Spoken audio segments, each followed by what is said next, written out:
vous savez qu'on est des structures de soins et la meilleure chose que nous puissions faire, c'est de savoir est-ce que les soins, la qualité des soins que nous prodiguons aux malades est bonne. Entre la confiance que nous avons dans les équipes, bien sûr, on a des bons médecins, on a des bons infirmiers, ils ont été formés dans des bonnes écoles, ils sont venus dans des structures dans lesquelles ils pratiquent leur art, mais on n'a pas toujours, je dirais, des outils pour s'assurer que pour nos malades, nous avons les meilleurs soins. Je n'ai pas une hétérogénéité de la qualité des soins en fonction du profil et en fonction de chacun. Donc je vais vous parler de ça et du process, comment procéder à l'évaluation des pratiques professionnelles. On va parler du contexte de l'audit, des cliniques, définir l'audit clinique, comprendre le cycle, il y a un cycle dans le process de l'audit clinique et la production du rapport d'audit clinique. Alors, qu'est-ce que c'est que l'audit clinique? Il est défini dans ce papier sur l'audit clinique comme étant un processus d'amélioration de la qualité qui vise à améliorer les soins et les résultats des patients, à améliorer la qualité des soins par l'évaluation des pratiques actuelles et apporter éventuellement des modifications si ces soins me paraissent imparfaits, selon les normes. Alors, il y a une différence à faire entre évaluer les soins et faire de la recherche. La recherche, c'est autre chose. La recherche clinique, c'est autre chose. La recherche clinique, c'est quand je veux faire une pratique nouvelle, qui n'est pas... J'ai une question de recherche, je veux savoir si, je ne sais pas, soit un médicament, soit quelque chose change l'évolution d'une maladie. Il n'y a pas de connaissances et je veux augmenter les connaissances sur cette question-là. Donc, on teste une hypothèse, on aborde des questions avec des buts, des objectifs, et il y a une conception d'études. Et généralement, c'est des études qui sont contrôlées et dans lesquelles il y a un comité d'éthique, il y a une validité, il y a une validation par le comité d'éthique, le comité institutionnel, pour faire ce type de recherche. On n'est pas du tout dans cette configuration. Ici, on est dans ce qu'on appelle, c'est juste voir qu'est-ce qu'il y a comme soins de qualité qui sont déjà prouvés ailleurs et regarder si, compte tenu de là où je suis, ces soins-là sont bons. Est-ce qu'ils répondent à ces critères? Donc, je ne suis pas en train de générer une nouvelle connaissance, je suis en train de monter ou d'évaluer le niveau d'expertise ou de qualité de production de mes soins par rapport à des connaissances déjà acquises. Alors, les audits, il peut y avoir des audits de structure, des audits de résultats, des audits de processus. Les audits de structure, c'est quand je vais aller auditer, je ne sais pas moi, une salle opératoire, vérifier qu'elle répond aux normes, traitement d'air, de circuits, d'équipements. Je peux auditer aussi la dotation ressources humaines, je peux auditer les équipements. Tout cela, c'est les audits de structure sur lesquels je passe rapidement. Les audits de processus également, voir si la prise en charge dans les urgences, exemple ici, la prise en charge la prescription d'antibiotiques, la tenue de dossier, est-ce que le contenu correspond à ce que je souhaite, et les audits de résultats dans lesquels je cherche à évaluer mes résultats. J'ai combien de mortalité par exemple néonatale, je sais combien de mortalité maternelle, je cherche, peu importe le... Alors, le process d'audit, comme je disais tout à l'heure, c'est un cycle. C'est un cycle. Ça commence par identifier un sujet. Je veux aller voir N'importe, ça peut être la mortalité néonatale ou la prise en charge des nouveau-nés ou n'importe quel. On discutera par la suite sur le choix du sujet. Ensuite, on fait l'exercice d'identifier les meilleures pratiques. Où est-ce qu'ils sont les meilleurs? Qu'est-ce que c'est que les meilleures pratiques? On devra les valider, les étudier, matcher les deux. Voilà mes résultats, voilà les meilleures pratiques. Quelle pratique je vais choisir parmi ces meilleures pratiques? Donc je sélectionne mes pratiques, je collecte les données, j'analyse les données, je mets, s'il y a lieu, en œuvre des changements et j'évalue ce changement. Voilà, on est toujours l'esprit PDCA, toujours l'esprit j'évalue, je fais une action, et derrière je fais une hypothèse, et je fais une action, et j'évalue mon action et je progresse. Alors la première qui est celle de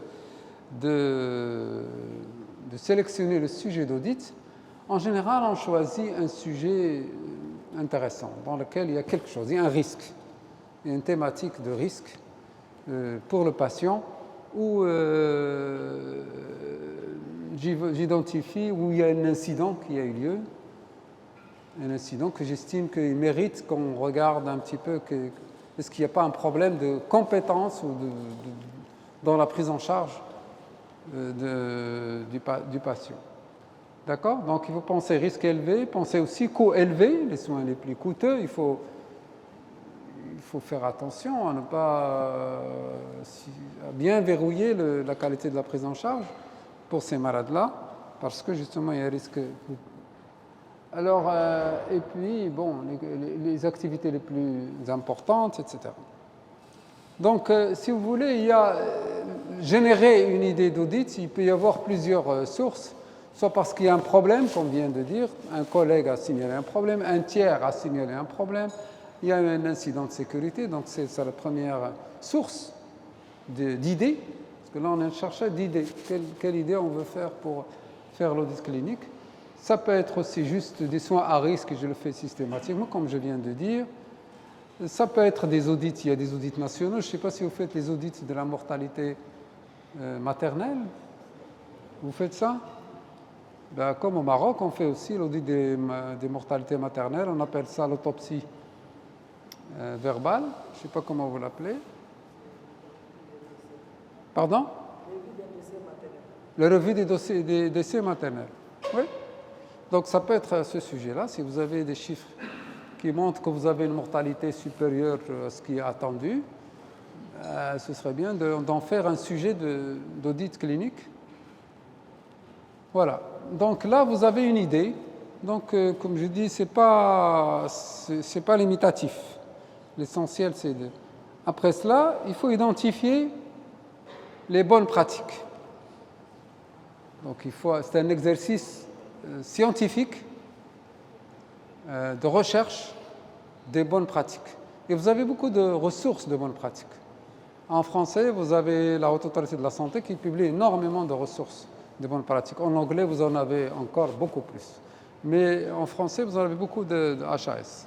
La HAS, elle publie beaucoup. Mais vous avez d'autres sources. Donc vous sélectionnez ce qui vous paraît être bon. Les meilleures pratiques, il y a différentes. Je suis désolé si ça ne va pas.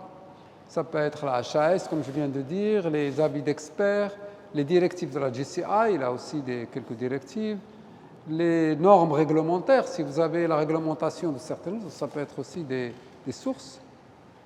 Si on vous dit, je ne sais pas, il y a parfois dans les bulletins officiels des normes de bonnes pratiques, de certaines pratiques médicales. PubMed, Cochrane, Good Scholar, TRIP, mais la database TRIP également, elle est très intéressante, elle est anglophone. Donc ça, la deuxième chose, c'est regarder que font les meilleurs, que recommandent les instances scientifiques, les instances d'experts qui connaissent bien qu'est-ce qu'ils recommandent. Donc après cela, convenir une fois qu'on a entendu quels critères on va faire, on va donc pour cela rédiger, je dirais, les critères d'audit, les critères de sélection. On va les valider ensemble et cela doit être écrit. Donc, sous forme déclarée, de déclaration, fondée sur les données probantes, faisant autorité, sans ambiguïté. Donc, voilà. Donc, ce que je viens de dire, des critères qui ne sont pas l'objet de discussion et qui sont acceptés ou validés par l'équipe. Alors, ce qu'il faut, c'est avoir des critères chiffrés.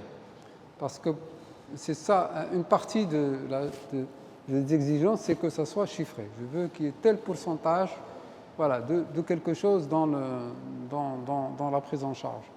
Et pour pouvoir, par la suite, pouvoir avoir des chiffres, pour pouvoir dire que j'ai progressé ou j'ai pas progressé, si vous implémentez. Voilà, donc fondé sur des données probantes, faisant autorité et approuvé par tous les membres de l'équipe. Vous ne voulez pas imposer des choses à l'équipe parce qu'ils doivent se les approprier et même être prêts à les appliquer et les tester en tout cas, et qu'ils soient atteignables. Vous avez un exemple ici, des exemples ici. Bon, ces exemples assez simples. Je veux, maintenant, en regardant le dossier patient, il y a des médecins qui écrivent des notes. La pratique dit, il faut que quand un médecin ou une infirmière écrit dans un dossier, qu'elle s'identifie et qu'elle écrive la date et l'heure. C'est important ça, que le médecin est passé et la date et l'heure, quel médecin est passé et qu'il écrive. Par la suite, il va écrire ce qu'il a écrit. Mais on sait qui et on sait quand exactement. Donc ça, on veut que 100% des dossiers puissent avoir cette information, que les médecins écrivent la date et l'heure de leur moment où ils ont noté à 100%. Deuxième critère, par exemple, un critère, le contenant pour les objets tranchants. Les objets tranchants, quand les infirmiers travaillent avec les aiguilles ou avec les choses. Alors, ils les mettent dans un contenant, et ce contenant ne doit pas être utilisé pour autre chose. Ça, c'est un critère. Donc, je veux que ça soit 100%. Et j'ai l'origine, la source scientifique qui me dit que, etc. Donc ici, les sondas demeure doivent avoir un système de drainage urinaire. Tous les patients doivent avoir un système de drainage urinaire ou un système de valve, 100%. Et j'ai les recommandations. Donc quand j'écris les choses de cette manière, j'identifie mon objectif qui doit être atteignable, j'identifie l'objet lui-même, j'identifie quel, niveau d'application je veux, 80%, 90%. Si j'ai 30%, je ne vais pas dire 100% le premier jour. Je vais dire, voilà, pour les 3 mois prochains, je veux juste 60%. Et après, je serai plus gourmand, j'augmenterai le pourcentage. Ça dépend. Donc, c'est un choix que il doit être atteignable. Mais on doit progresser. On doit approcher les bonnes pratiques. Voilà. Donc, le quatrième stade, c'est celui une fois qu'on a décidé de cela, on l'a implémenté, donc on collecte et on étudie. Donc, la collecte, ce n'est pas toujours facile. La collecte est une phase complexe. Il y a différentes méthodes de collecte des données et le succès dépend de la disponibilité des données. Si je dis, voilà, je veux que tous les médecins notent dans le dossier, mais je n'arrive pas à trouver les dossiers. Donc, ce n'est pas évident. Les dossiers sont un peu perdus et je ne suis pas exhaustif dans la recherche de dossiers. Donc, la disponibilité de données, l'exhaustivité des données, étudier la pertinence et la méthode de collecte, la façon dont je cherche, il faut que ça soit pertinent. est-ce que c'est approprié pour ce que je cherche.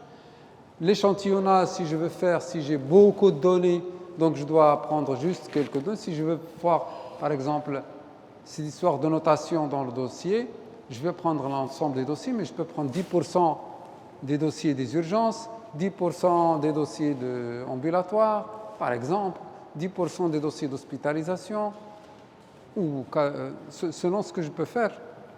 Mais il y a une notion de représentativité. Bien sûr, il y a différents types de collecte. Probablement, les meilleurs, c'est les données électroniques. Si j'ai des dossiers électroniques et que je veux vérifier, je ne sais pas moi, le temps d'attente des malades ou le temps de prise en charge des malades entre le diagnostic et la prise en charge, c'est quelque chose de... Les méthodes manuelles sont fastidieuses, il y a un risque d'erreur, ça prend beaucoup de temps, il faut que les gens soient disponibles pour les faire. Les méthodes